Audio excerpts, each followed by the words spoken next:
Good afternoon, everyone. Thanks for joining us here at 13 News at Noon. I'm Matthew Foltz. We start with breaking news. A 29-year-old rideshare driver has been arrested in connection to the discovery of a woman found dead in a wooded area on Indy's southeast side.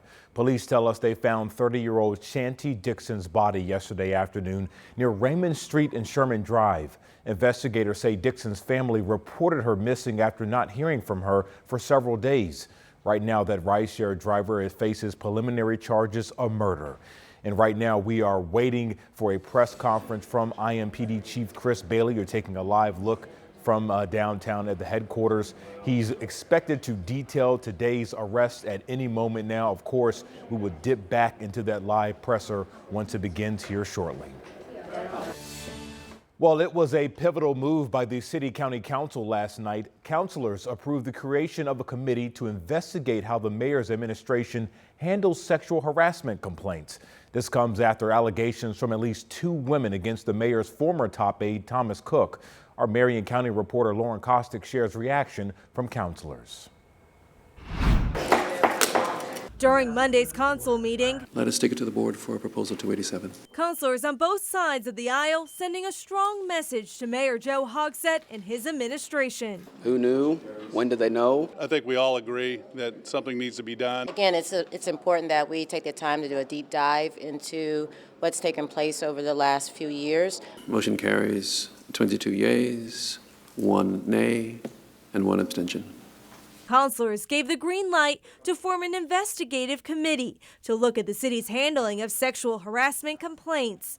The move comes after multiple allegations of a culture of harassment within City Hall. Councilors Krista Carlino and Jessica McCormick helped sponsor the proposal. This isn't about one person. This is about flaws and errors in the system and how we got to this point and what changes we can make to go forward. The committee will be made up of 5 Democrats and 2 Republicans.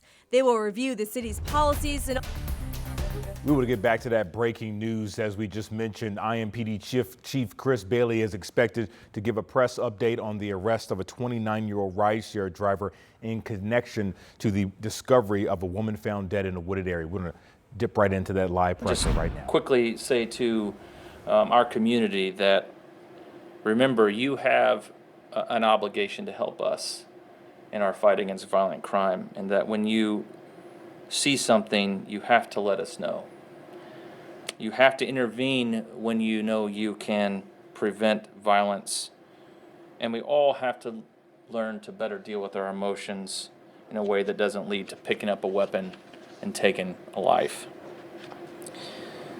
So specific to this incident, what I'm going to share with you now is preliminary. It's disturbing. It's not all the facts. But here's what we know so far. Yesterday, September 9th, a missing person report was filed with IMPD. Officers were told that a Shanti Dixon was missing since early Sunday morning. Detectives were told that she was picked up around 3:30 a.m. By a rideshare driver to be taken home. No one had talked to her since that time. Yesterday afternoon, at just before 1 p.m., IMPD Southeast District officers were dispatched to the 1800 block of Wagner Lane on the report of a deceased person found near a wooded area. Officers located an adult female there, later identified by the Marion County Coroner's Office as the missing woman, 30-year-old Shanti Dixon. Due to the unusual circumstances, homicide was notified and began their investigation. Along with the homicide investigators, the Marion County Forensic Services Agency and the Coroner's Office conducted their evidence, and detectives canvassed the area for witnesses and surveillance cameras. Quickly, a suspect or a person of interest was identified. Detectives were able to place that person into custody, and after an interview, they arrested 29-year-old Francisco Valadez, who was preliminarily charged with murder. One part I failed to mention, it was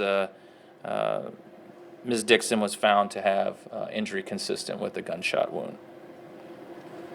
Preliminary information suggests that the suspect was a rideshare driver, and he had picked up Dixon just prior to her murder. One thing I want to ask the community now is that anyone in our community who may have had an encounter with this man, hopefully the media will share this picture, his booking photo with all of you, who may have had an encounter with this individual over the last several months as a rideshare driver or otherwise, or have information on this particular incident to come forward. You can call our homicide office at 317-327-3475 or Crime Stoppers at 262-TIPS. Obviously, this is a preliminary charge of murder. I anticipate additional facts being discovered and additional charges on this individual as we move forward. Those decisions will be made by the Marion County Prosecutor's Office. Like I said at the beginning, although I'm not getting into the individual facts, those facts will be known to everyone once the probable cause is available. This is disgusting, it's disturbing, and we, Ms. Dixon especially, her family, no one deserves to be treated this way in our community, and I am so sorry to her family that we're here today. And with that, I'll turn it over to Assistant Chief Cummings, who has some additional things to say today. Thank you. Thank you, Chief. So good afternoon. As a woman, this hits differently for me. Women, girls, mothers, they have a right to exist freely in our community without fear of something heinous happening to them. They have a right to walk, bike, order a ride share without fearing something bad will happen to them. This is a family's worst nightmare, and we extend our heartfelt condolences to her family during this trying time. We're disgusted by these allegations. This occurred in a residential neighborhood with children getting off the bus nearby. We commend the hard work of our detectives in this case, in which an arrest was made in just a very short time, a matter of hours. Excellent work by our police department. I also want the community to know that at this time, we believe this to be an isolated incident. Ride shares continue to be an excellent and a safe option to use when you're out in our community. Socializing, touring, they continue to be a safe and excellent option to And you just heard from IMPD as well as rideshare, to always check the make, the model, the name of the driver. Check those with your app. Make sure that it is the person that your app is indicating should be the person who is picking you up. There's an option in your app for you to share your ride with people who you know. They can track your ride as you go along. They can monitor the progress of your ride and see where you are within your ride. If something doesn't feel right to you during your ride, you can ask the person to pull over and you can get out. You can call 911. And last but not least, trust your instincts. If the driver pulls up and it doesn't feel right to you, don't get in. Trust yourself. I myself use ride shares and I follow these tips. Women, you have a right to exist in this community safely, and you have a right to use these ride shares safely. Trust yourself. Chief? We'll take some questions. Just know that this is still an ongoing investigation, and I assume over the next 72 hours there'll be a full published probable cause affidavit that will give you more facts.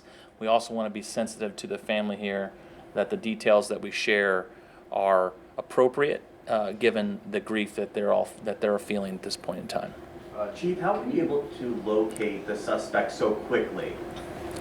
Well, I mean, obviously technology, when you use rideshare apps, there's certain information that's available on those particular apps that helped us lead us to an individual who we were able to interview fairly quickly, and based on those interviews, the detectives felt like they had enough information to make an arrest. So utilizing the technology that exists on your own phone and through these rideshare apps, as the assistant chief mentioned, that these apps have done a lot of work to try to make sure people are safe, And so adding on to what she said about using the apps there is also tell people where you're going, that you're in an app, when you're expected home. Those things are important too as you utilize these services. Can you just talk a little bit more about just being able to feel safe in one of these rideshare apps?